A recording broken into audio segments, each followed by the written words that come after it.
he he looked haggard. That man looked haggard, like he was going through it while he was in New York waiting on this indictment. Diddy and those around him, and I do include those people around him. So Diddy and those around him not only perpetuated harm, they covered it up and normalized it in a way that requires us to not just look at Diddy, but even the people coming out now and speaking their truth. And I'm talking about this co-founder. This co-founder guy seemed like he's real spiritual now and introspective. But we'll get to him and watching Diddy beat women, talking about it was a low moment in Diddy's life. We'll get to him in a moment. But Diddy and those around him needs to be held accountable. And some of those people were in this documentary. So we're going to do what 50 Cent want us to do. Yeah, petty is as petty does, ain't it?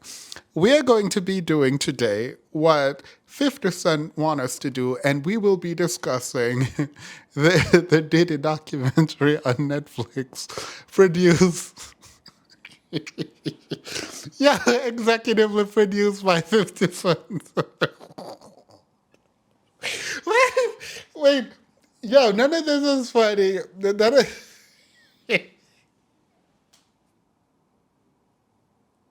In no way, there is no reason for 50 Cent to be this person.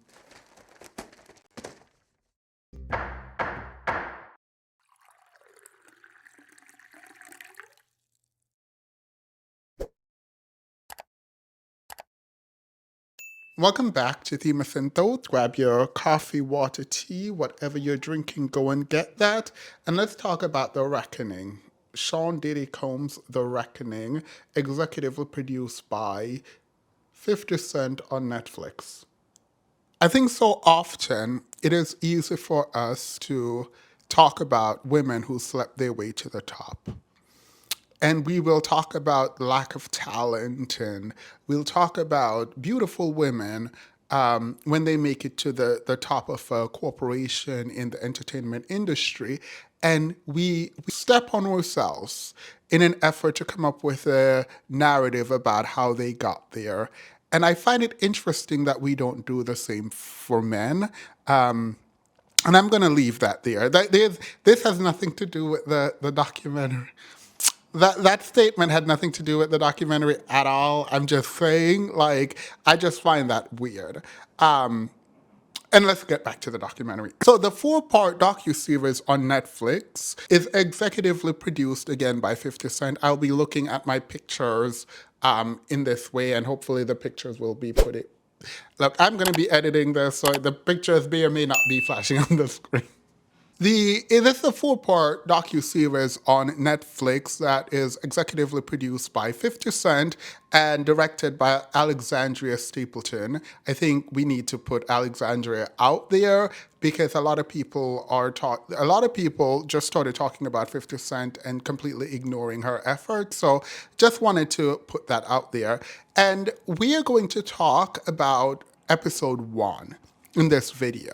And hopefully, if you all are interested in my opinion, and I have a lot, I will do a video for each episode. Hopefully you're on board and you all want to hear it, but I'll try to do a video for each episode because I don't think I can do all 4 episodes in one video because I have a lot. I have a lot to say. So buckle in, grab your coffee, water, tea again, and let's talk about it. So episode 1, entitled Pain versus Love, focuses on Diddy's early life. We get to see early signs of these kinds of what I perceive to be very dark ambitions, where instead of building something for himself, Diddy has this weird thing about seeing people around him, wanting to be like these people around him, but also wanting to take from them, particularly when it comes to women, something that we will find out later when it comes to Cassie, Kim. Like, all of the women Diddy seems to be public with are women who were with powerful men, and I find that really strange. There is a word for it starting with C, ending with K, but I'm just gonna. That's not that video. I think the docuseries was well made. That being said, I think it is also important that 50 Cent would not be financing something that was just well made, right? There is a narrative being told, and I think we all, myself included, believe this narrative. But it is a narrative nonetheless. A lot of the clips are out of context, divorced from explanation around why certain things were being said. And I'm talking about the archival clips that were included throughout the docuseries, which was insane that they had these clips available. I thoroughly enjoyed watching episode 1 and enjoyed in a way that allows me to reframe some of my thinking about how did we create, and by we I mean society, a person like Diddy? And by create, I mean allow the existence of so much harm. And I think episode 1 does a good job of explaining who he is, Diddy, and where he came from. Again, I will point out that whatever 50 Cent has his hand in is going to be telling a narrative that may or may not be true. It feels true, I believe it, but I also think it is important to note that it is 50 Cent. I don't know about you, but 50 Cent also is not someone I think should be praised as a general matter. I think 50 Cent has proven himself harmful. He has gone after black women on numerous occasions. There are women he likened to characters for Mortal Kombat. And I think we can separate here the docu-series because Alexandria Stapleton is a part of it, and we can focus on the work being provided, critiquing the docu-series, and try to divorce it from 50 Cent, while noting 50 Cent is definitely a part of it, and that is important to note. I'm saying, and I look and I go, yo, this is why they get mad, they get angry. And you see a lot of sisters, they go, oh, you fucking with this kind of girl or that kind of girl. That shit is exotic. Stupid. That shit look a lot different from the shit that you see in the neighborhood all the time. It looks like that shit look like it come off a boat, baby. Goddamn, you don't like that motherfucker? You don't like that? You go, goddamn, what's the matter with you? This shit feels like something foreign. It feels like something that you can't just get. So in some kind of ways, it is interesting to explore. You know what I'm saying? But they get mad, they get angry. How did you end up with this motherfucker or this, that? I'm like, huh? For real. They get I real just look at it like, upset. oh, look at this angry. And then my instincts always makes me defensive. So I go, look at this angry black motherfucker. Get the fuck out of here. You're trying to fuck up the whole vibe. You understand what I'm saying to you? Because you go, I think episode 1 humanizes Diddy in a way that I'm not sure 50 Cent wanted to, but it tells a story that is more complicated. A story of a young man, Diddy, who lost his father and had a mother that seemed to be very vicious as far as the docu-series is concerned. I think it is important that upfront I say Kirk Boris, the co-founder of Bad Boys Entertainment, and the person who seemed to be getting a lot of positive press, I don't see as a good person. I find him to be humiliatingly weak and really toxic in his ability to allow all kinds of degeneracy to happen around him and be okay with the kind of degeneracy happening around him. And I'm not even saying to like stop it, which you should, but even for him to like walk away from it was an option. So when he describes seeing Diddy beating a woman and say it was a low moment, and he's reflecting on how he might have helped to facilitate an environment where Diddy was emboldened. I think that's a good way to reflect on what you have done, noting that you did, in fact, create that environment. And the sad truth about male actualization being a process through which women are continuously being used and discarded and abused is something that we do need to talk about. And so I don't give him credit for being reflective now, to for him being seeming kind in the way that TikTok people are talking about how sweet and kind he is and how Diddy used him and discard him. He watched Diddy beat women and did nothing about it. I am not like I don't have the kind of compassion I think a lot of you have for him, but we move. Episode 1 critiques hip hop celebration of hustle culture, and it really gets the conversation going about how we saw as a group Diddy as a success story, right? And instead of waking up to the ills being caused by Diddy's access to resources, we celebrated him as a kind of rags to riches, rags to the top 1% story. And there was a need, it seems, to protect that, to imprint on him our ideas about what it means to be successful and unabashedly successful and black. While Diddy is allegedly in the docuseries, but also based on these lawsuits, extracting talent and work and resources from people around him, black people in particular, without paying them or giving them credit. The kind of extraction we see happening through Bad Boys Entertainment, particularly when it comes to different artists in the 90s and early 2000s, is really sad because on one hand there is this celebration for a black man who has gained success and is running this like media empire and getting black talent, and on the other we see a person who is exploiting black people in a way that not even the white people were exploiting black people. In a way that like rivals that of the general music industry, where exploitation is the norm, and getting a black person at the head of a media company, of a record label, does not change the kind of exploitation that black people were facing. I find that really sad, right? And now we know retrospectively that Diddy was not there to help any community.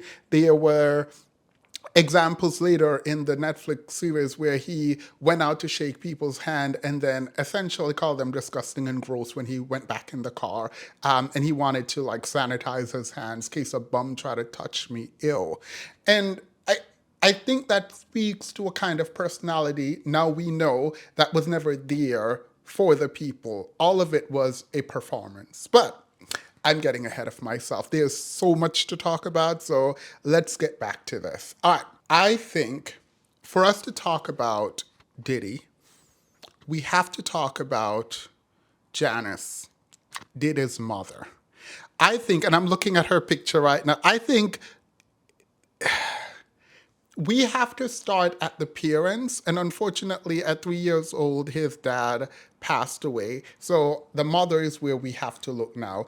Diddy was seen as his prince. This is what Diddy's friends was talking about, and that the mother did not want any princess. This kind of statement is very specific about sexuality and femininity and the way that we try to extract from young boys any semblance of kindness or sweetness, caring, because men don't care, right? And Diddy is, from my perspective, and based on the statement that his friends were making in the docuseries, Diddy is who his mother raised him to be. Nothing more and absolutely nothing less. Diddy is a product of his mother. and idolizing his father, who was allegedly some kind of gangster. I am blaming his mother for the child and the outcome of the child. This does not take away from the responsibility Diddy has as a grown man for his action and the abuse he has perpetuated throughout his time in the media and as the head of his company. There is this need, it seems, for Diddy's mother to make him tough, to make him strong, to make sure he fights back. And we are told that Diddy was not a fighter in the traditional sense, but he will bite and claw and scratch. And he was going to win because his mother does not allow the kinds of failure in a fight. Like, you cannot lose a fight in his mother's mind. And I think this kind of raising of a child is toxic. This is not even raising a child. This is you trying to get your son to perform masculinity in a very disgusting and disturbing way. Allegedly is definitely all here because it is important to note that Janice came out and said she did not do any of this and that we'll get to a part where Diddy hit her, and she alleges that this never happens. There's an allegation that Diddy called her the B word and hit her, and she says that that did not happen. That's the one thing she wanted to come out and clear up. And I'm looking at the picture, I'm not going to put this picture up, of Diddy as a child. And when you've beaten the kindness, the grace, I'm going to use sweetness, out of your son, you're left with a demon. Because you want to remove traces of so called femininity, you are left with a demon.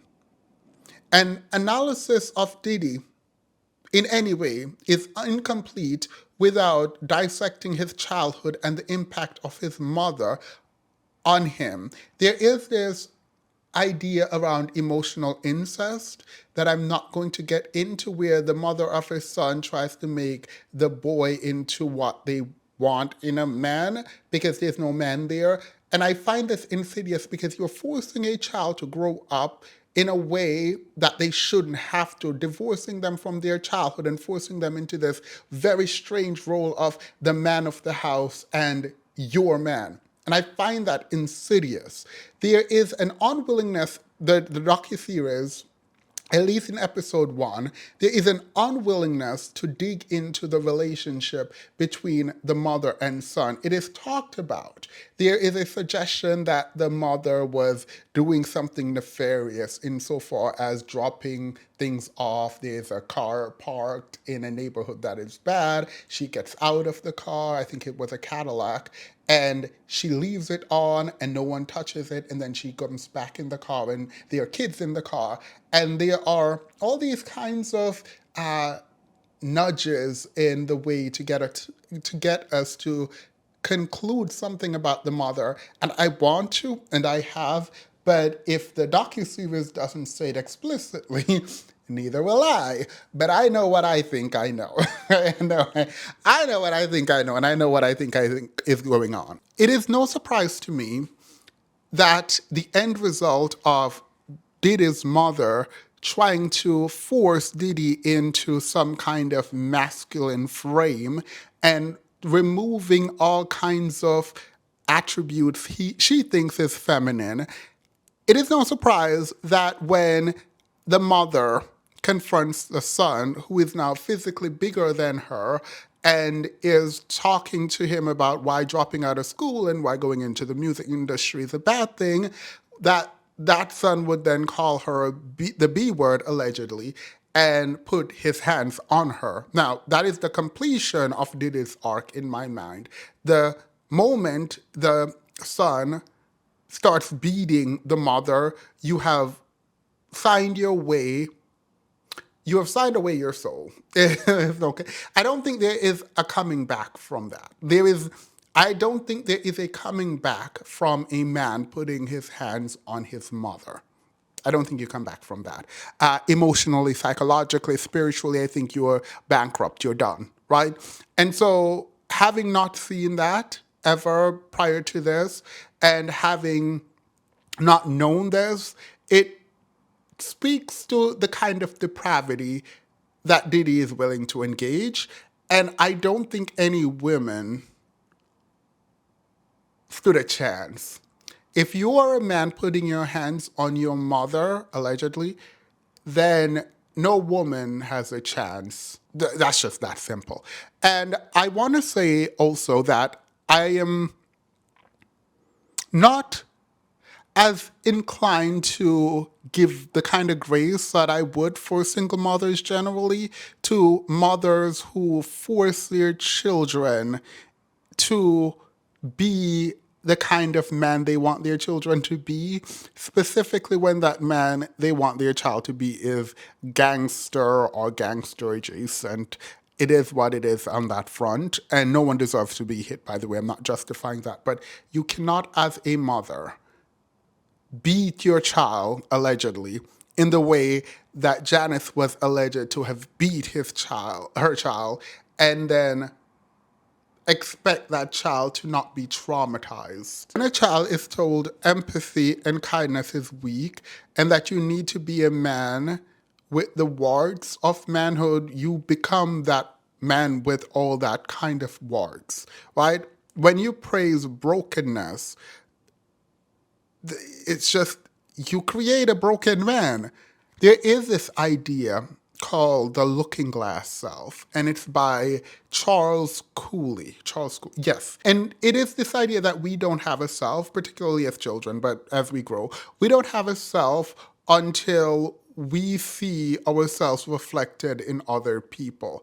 And that kind of image construction happened for Diddy, I think, through his mother and all the toxic, degenerate men around him that he looked up to and wanted to be. We'll get to the toxicity that he perpetuated in a minute. So that would mean the construction of Diddy's identity started with his parents, both his mother and his father, the idolizing of his father who passed when he was 3, the kind of lionizing of this gangster image, and the perpetuating of that image by the mother, forcing his son to be that image. Trash. It would be irresponsible of me to not also point out here that this kind of trauma can also lead to insecure attachments. Right? Because trauma disrupts attachment, we get things like avoidant personality or anxious personality, and a serial relationship exploiter in certain people who have experienced a tremendous amount of trauma, beating your child in a way where their friends are seeing it and feeling sorry for the child because of how severely you're beating your child is traumatic. Your dad dying when you were 3, unsolved, right?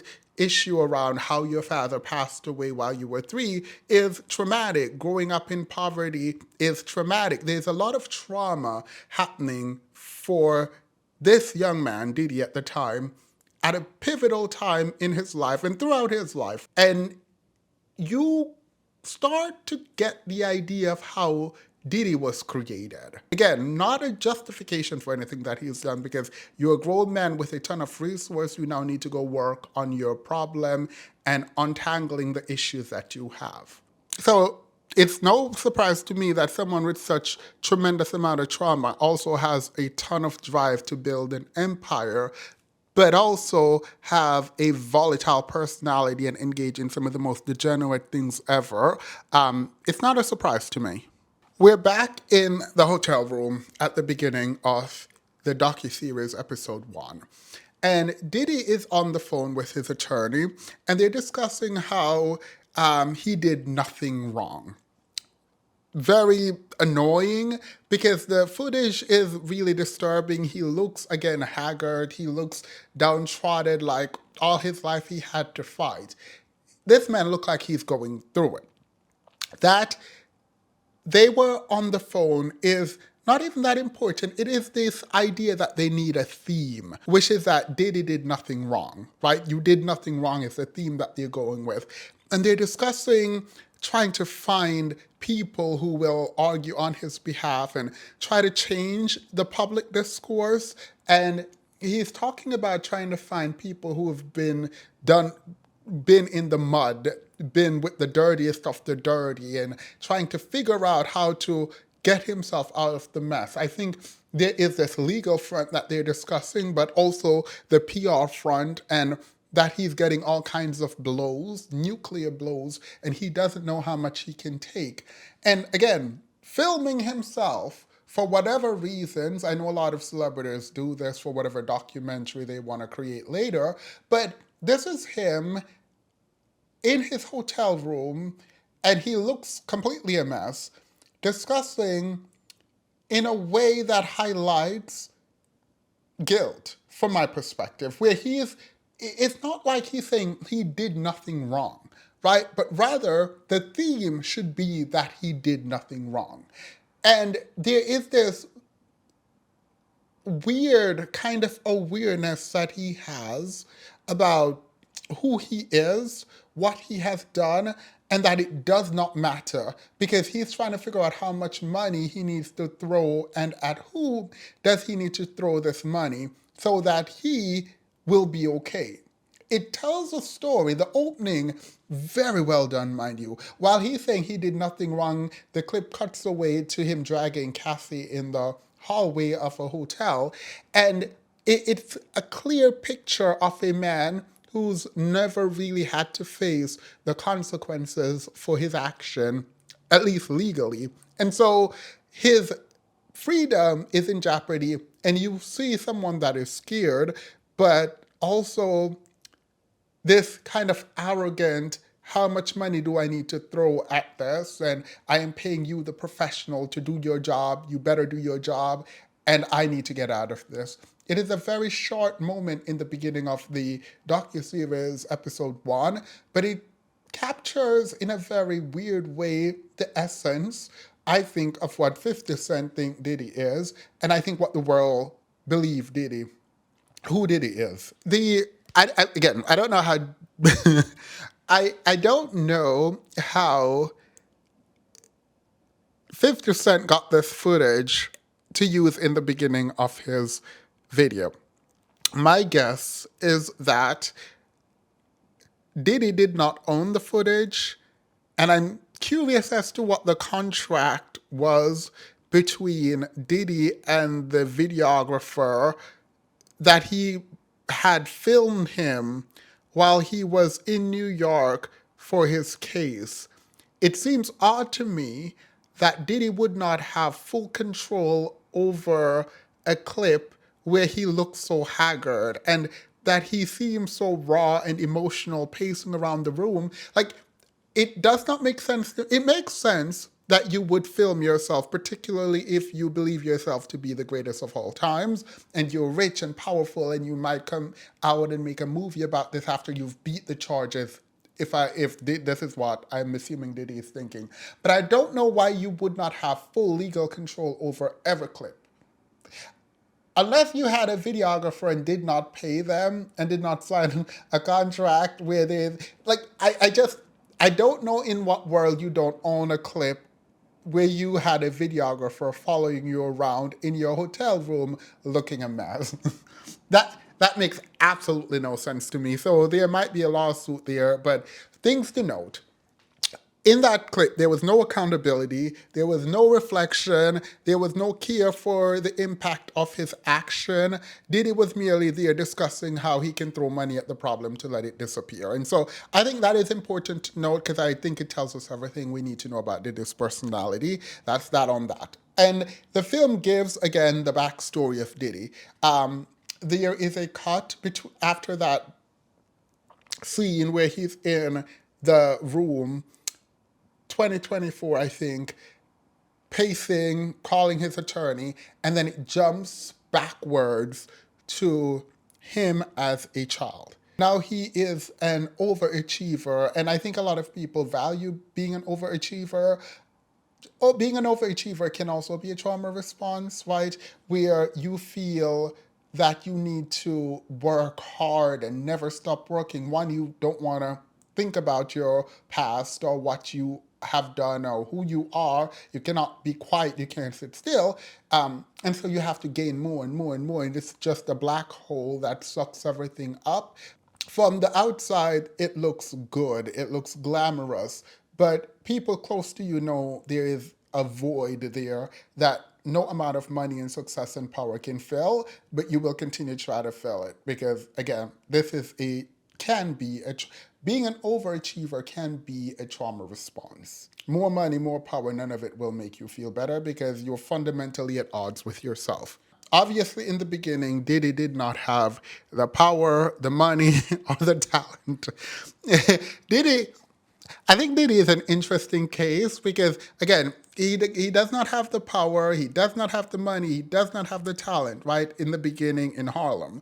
But the one thing that he did have is tenacity and ambition. He had audacity. And that man would scam his way up.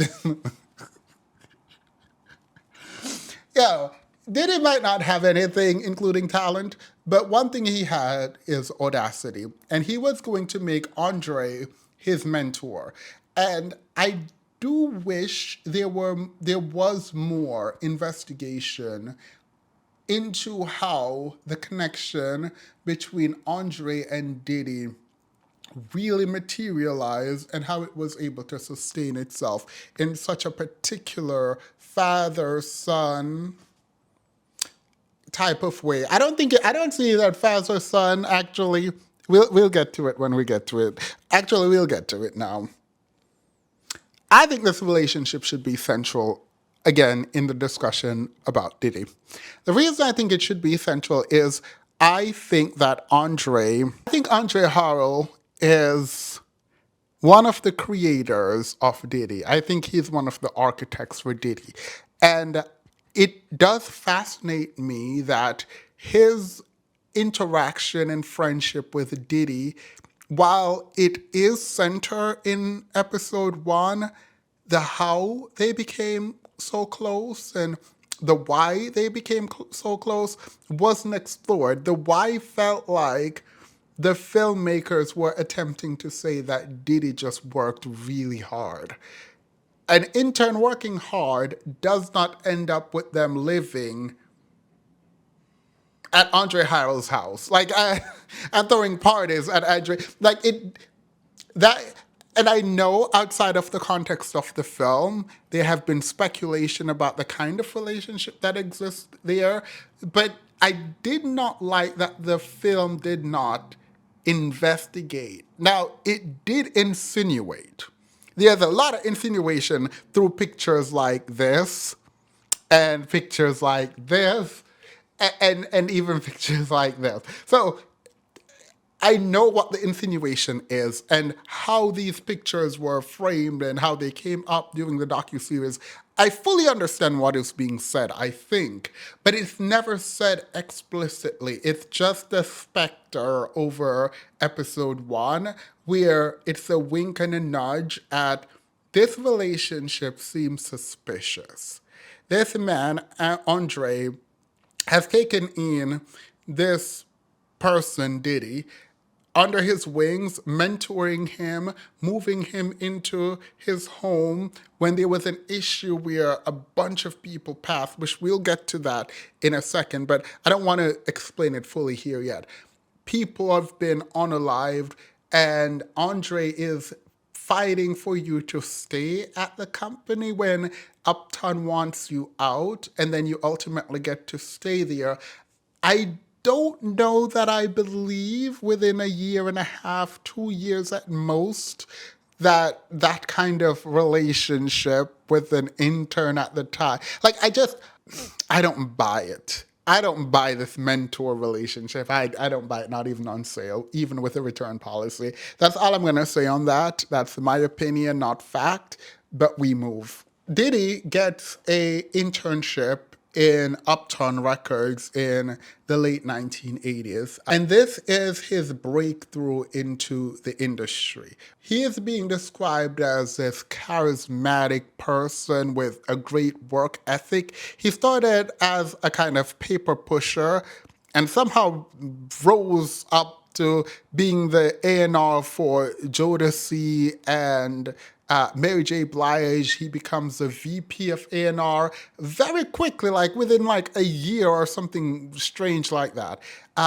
The episode uses this kind of upbeat archival performance clips to show his early flair for marketing and hip hop and a glamorous lifestyle and a glamorizing of hip hop culture, and his image is very specific, and the way he, because he's not a producer, right, but the idea of taking this soft singing with hard hip hop beats and putting them together was distinctively his, but the docu-series suggests that he stole it from some DJ at rooftop parties, which, look, it is what it is. I believe I don't see Diddy as a creative. Like, that's just not something that I see. And the idea that he created this kind of rough, dark hip hop image where people are. The Mary J. Blige album is a quintessential example of that from the docuseries, but also the baggy clothes and the chill luxury in hip hop. There's something that Andre tells him when he is managing Mary J. and Jodeci. Andre tells Diddy that they're invested in Diddy and that he is bigger than the talent. And I found that very strange and odd, but ultimately, Diddy and Andre would go their separate ways after Andre fired him in 1993, I believe it was, and gave him Biggie. Well, didn't give, sold Biggie to him. And they were trying to buy Biggie out of the contract. So they went, and I saw someone on TikTok said, Andre fired Diddy, so he ran to the white man. I don't know why you would say that. I don't know why you would say it like that. But he would then go on after, in 1993, after he was fired by Andre, he would then found Bad Boy Entertainment and gave his best friend, or his friend, the co-founder, 25%, and then his mother, 75%. Pause.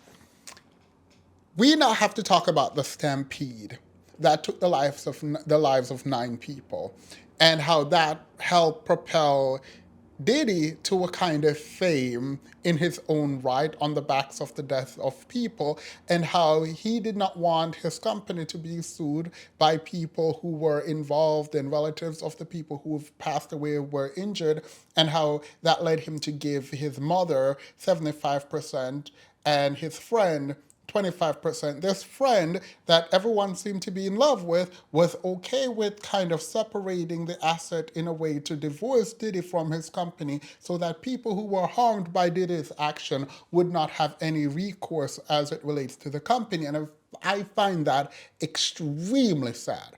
This friend, Kirk, along with the fact that he saw Diddy beat women and talk about it was a low point in Diddy's life, he also was willing to go in business with this man while shielding the business from any kind of liability relating to Diddy, even though Diddy was the owner. It's underhanded. I get the business move and I get the legal move, but it also speaks about a moral issue here. There is not a lot of moral clarity for these people while they're among Diddy. They only come out after the fact and pretend like they're holier than thou when they were very much in bed with the devil. We'll get back to that. But so before we get to Diddy being fired, which we're talking about now, and him finding his own Bad Boy Entertainment, we have to talk about the stampede that took the lives of 9 people, and how Diddy didn't seem remorseful, but rather he was trying to figure out how to talk about it in a way that benefits himself. And instead of having the necessary security protocols in place, instead of making sure that everything was prepared, he pretty much kind of promoted it as much as he could. Didn't really care about the venue or how to make sure people are safe, fire safety, hazard, none of that. And these people rushed in when the door was open, trampling people. There were 9 people who were unalived again. A bunch of people were injured. And he came on TV to take responsibility, which he didn't, with all the lawsuits that followed after it and Diddy initially denying responsibility. The event positioned as a kind of marker of Diddy's willingness to be reckless. While he was charged with manslaughter, he was acquitted, right? This foreshadow a kind of pattern with Diddy where if he gets caught up, he just kind of get off, right? It seems like he was above for a long time the legal system, and I think he took that to heart. I bring the Stampede up not to fully go in depth, there's a bunch of articles and reports on it, but to point out that there are people after Diddy and money because of what they went through and how reckless Diddy was in promoting his event without preparing for it. And preparing for the safety of people and caring for the safety of people. So we that is looming in the background. Him when he starts Bad Boys Entertainment, we get him not wanting to own any part of the company because he does not want it to be open to suit, and so his mother and friend were the people who owned legitimately the company, even though it was his. So we get the mother willingness to be a part of the foolishness and the friend who have this 25% willing to be a part of the foolishness. It is the barring of victims from being compensated for their pain that I find really problematic here. So for a lot of these people, once Diddy was making money, once they were getting paid, once they were part of the high life and with the celebrities, they cared nothing about victims. They did not care. They did not care about the women being beaten. They didn't care about none of that. They didn't care about the kind of pain and trauma that Diddy was perpetuating that they did know of, right? And so I'm not just talking about Justin Combs' mother, who Diddy was beating. I'm also talking about this woman who was interviewed. And this story is one that we need to get into, right? And I guess this is the part where we talk about celebration of wicked people who've caused a bunch of harm, how that re-victimize the victims of these harm that they've perpetuated. We're talking about Bill Clinton, Trump, now Diddy. Okay, I've been sitting for hours, so I needed to stand up, but I need to sit back down. But there was a lady called Joy Dickerson in the docuseries episode 1. I think this is a more serious part of the docuseries, but she is telling her story about being drugged and ard by Diddy, and Diddy recording it without her knowledge and playing it for people at parties. There is this really sad moment. This is an ongoing case, so all of this is allegedly. But there's this really sad moment where she's retelling the story of her mother, seeing her at night just having a nightmare about Diddy, and she finally comes out and tell her mother what happened to her, and her mother sits to write a letter to Diddy's mother. And she's saying, I know you don't know that your son did this, and I would not have believed it, but for my daughter telling me and me seeing it written in her face, and I know you can't believe this, I know it's your son.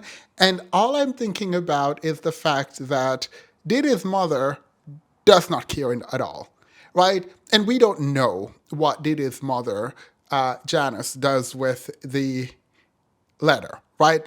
We don't know if she got the letter. What we know is that a letter was sent to her about her son abusing, R-ing a girl, and we don't know her response.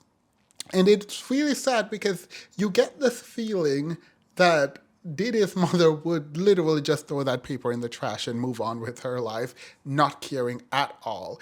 There is this sense about what manhood means to Combs's mother, and it's a very toxic idea about manhood. There are images of her with white nails, and if you all know anything about white nails and Diddy's party, it's very strange but we don't know if any of that happens. But it's a very strange relationship Diddy and his mother has. But again, we're seeing this young girl who is being abused allegedly by Diddy. She has now grown up and she's retelling the story and she is still sad. The emotions are raw. She does not feel heard or seen. She is fighting to be recognized in the court of law and for her story to be told and for justice to be served. And you get the sense that it's not working out her way because of how sad she is.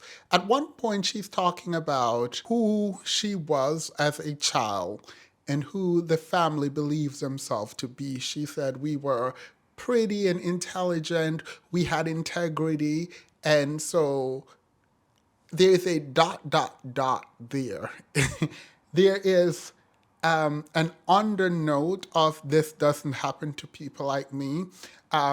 She said they weren't rich, but the mother was a social worker of sorts, and there is a critique here of the caricature of who they were as young, beautiful, intelligent women who had pride and dignity, which doesn't overtly make the juxtaposition, but there is a juxtaposition. And again, joy is not degrading, I don't think, intentionally other women, but there is a comparison there that I would be remiss if I didn't point out the existence of the underlying comparison about what kind of woman and girl she was and the unstated other girls who these things tend to happen to.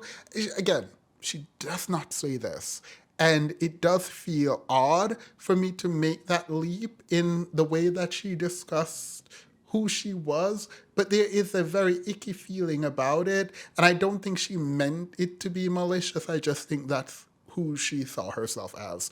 But I had to point it out. She had a really sad story. She was used by Diddy to be a part of a music video. She was then filmed, and then the film was allegedly of the assault was allegedly passed around and shown to other people, which starts this series of Diddy allegedly filming his encounters, let's call them, with different people. There are stories about tapes being taken from his home, and what's on those tapes only God knows. But I just wanted to put that out there. Separately and importantly, the taping isn't just a one-off thing, right? So there is allegedly this thug in the community that did the same thing to girls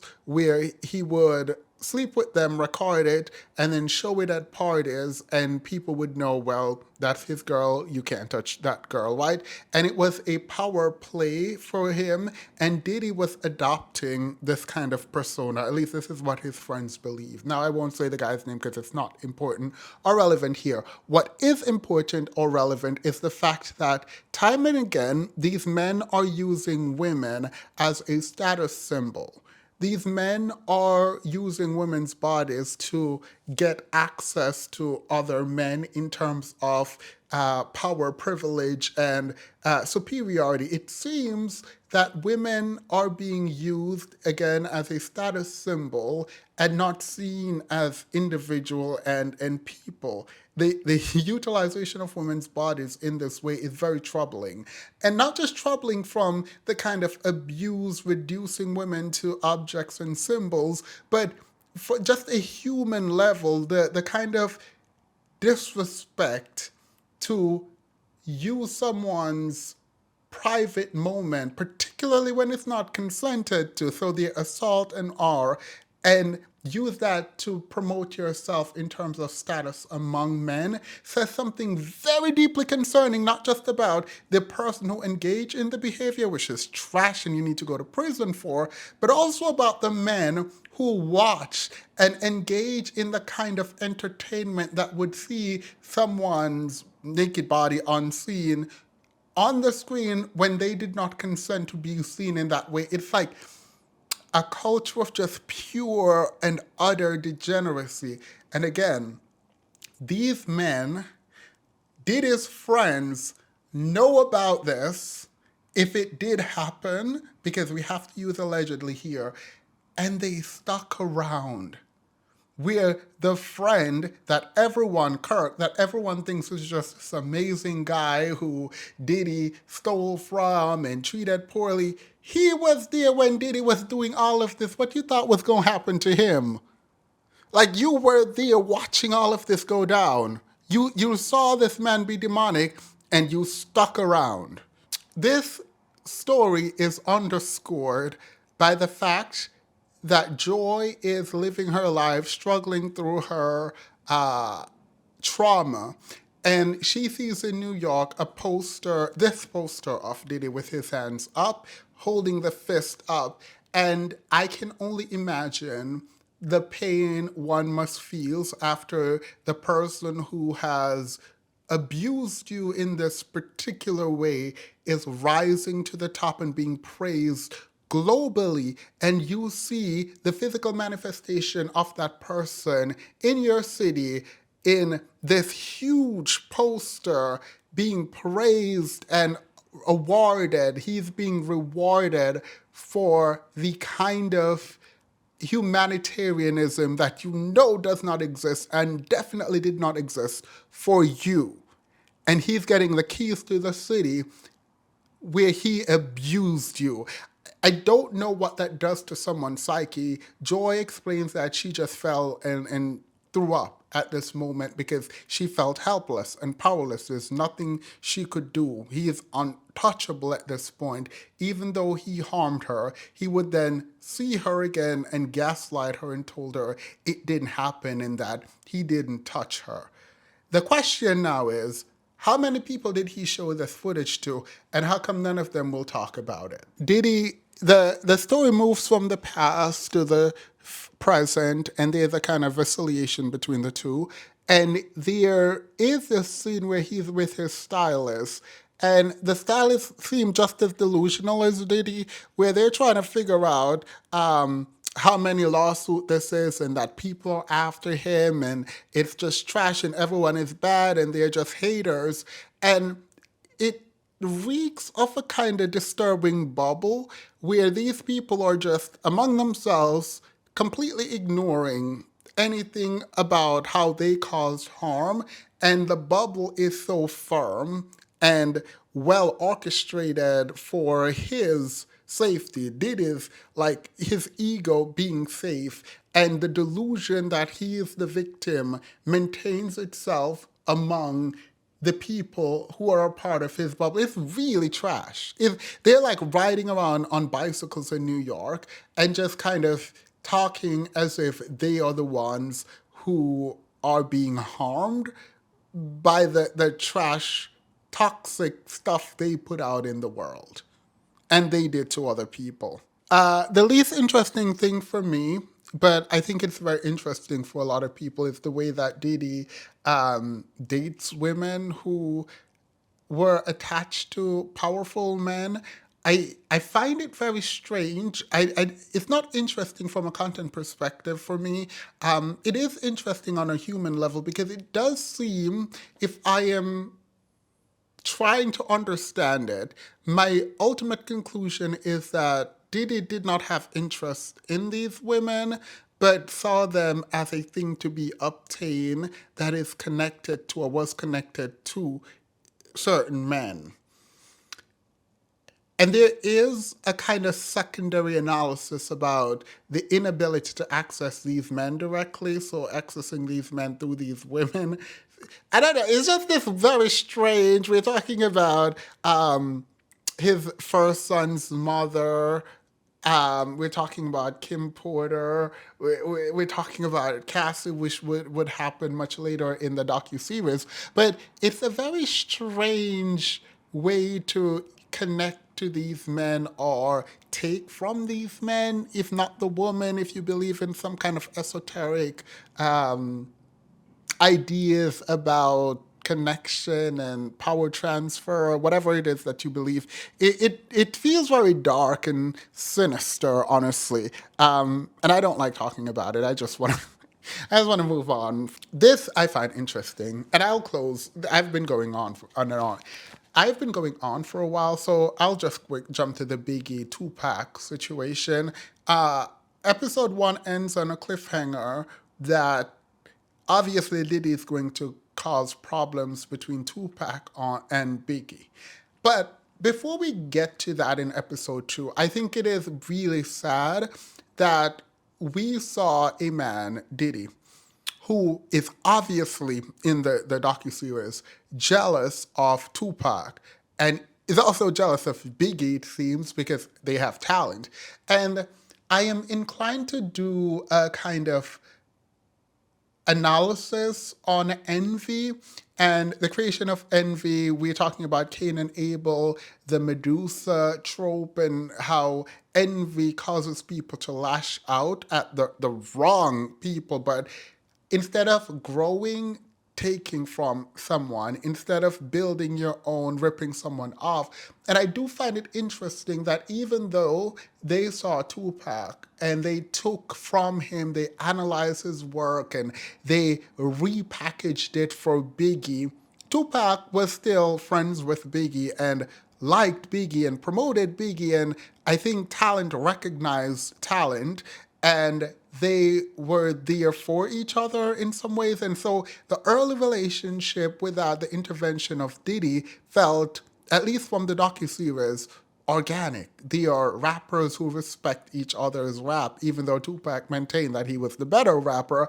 There was a kind of mutual respect. And I can understand why someone like Diddy would really dislike someone like Tupac, who charisma comes very naturally to him. For all his warts, I think he exudes a kind of boyish charm that is not devoid of manhood in the traditional sense, at least black masculinity. There is a softness to him while he maintains street credibility. Women flocked to him and saw him as a poet, and men also looked up to him and saw him as an intellectual, but there are also people who saw him as a kind of embodiment of a hardcore black masculine identity and ideal for manhood. And to embody all of those seemingly contradicting parts of manhood, I think was really fascinating. And I think that drew people in. He was not just a rapper, he was an actor, and he was an activist in, I think, one of the ways that people believe artists should be activists while also being a flawed human being around gender and abuse of women. So I think it is fascinating because if you look back, there is an unwillingness to grapple with the wards that exist for Tupac. And for those who want to focus on the issues that he presented, they don't want to look at how great of an artist he is and how magnetic people generally found him. I think he's an interesting person, actually. One of the most interesting people in rap. And I can understand for someone like Diddy who might be more of an empty vessel, lacking the talent and the charisma naturally, how envy could be bred from proximity to Tupac, particularly when Tupac is declining to work with him and is friends with his artists. I can see how the fraud would see the authentic, genuine stuff and feel insecure and little in comparison. I can see that. And we know what happened to Abel when Cain was jealous, but we're not even going to go there right now. All right, I think it is important for me to conclude with a little bit more about envy without theorizing too much. I think envy is inferiority catalyzed by a narrow vision that looks only at someone else's success and perceives success in a way that you don't have and could never have. Admiration quickly becomes resentment, particularly when you are not the only one who can observe the greatness of someone else. The silent, mostly one sided war tends to be externalized through harming the object of said envy, but it's also internal where you're always at war, questioning yourself and demeaning yourself because at the heart, again, of envy is a sense of inferiority. And I think Diddy knows this all too well. I think his dandy persona, where he's always performing, again, due to his mother putting a stage in the house, making these kids perform for people, I think Diddy is a performer, just not a very skilled one. I think giving these people who are that envious power and money will allow you to see them exact some of the most destructive things in the world, some of the most destructive behaviors you can find. Again, go back to Cain and Abel and what happened to Abel when Cain became envious of his brother. I think this is a good place to stop my discussion on episode 1, and then we'll come back for my discussion on episode 2. That was my take. That was a Tuesday morning take. Let me know yours down in the comment section, and we will discuss part 2 as soon as possible. All right.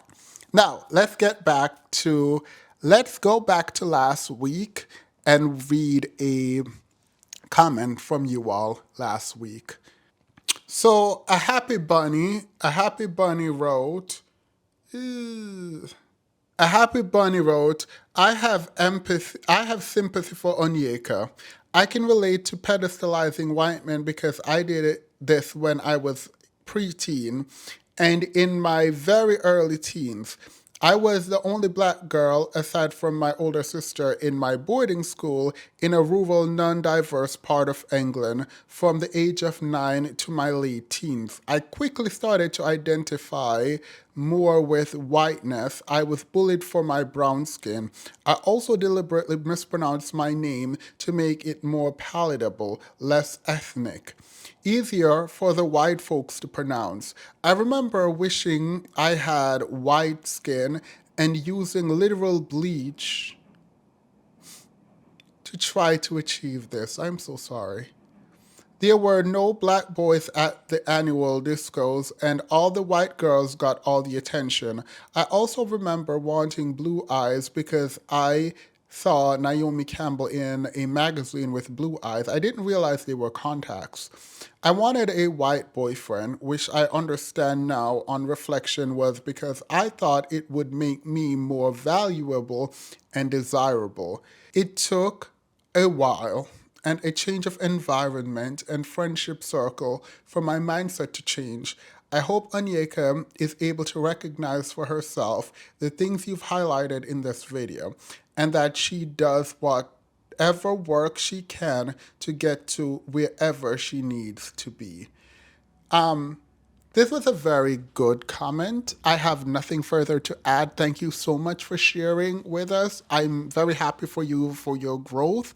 And it did make me sad reading, not because I felt bad or anything like that, but because it felt so honest and kind, and the growth that you experience is something not to be sad about, but to celebrate. So I appreciate you sharing. I appreciate you understanding yourself more, and welcome. I appreciate you being here, and thank you. All right. And that's all I have for today. Leave me a comment and I will get back to you all in the comment section. Bye.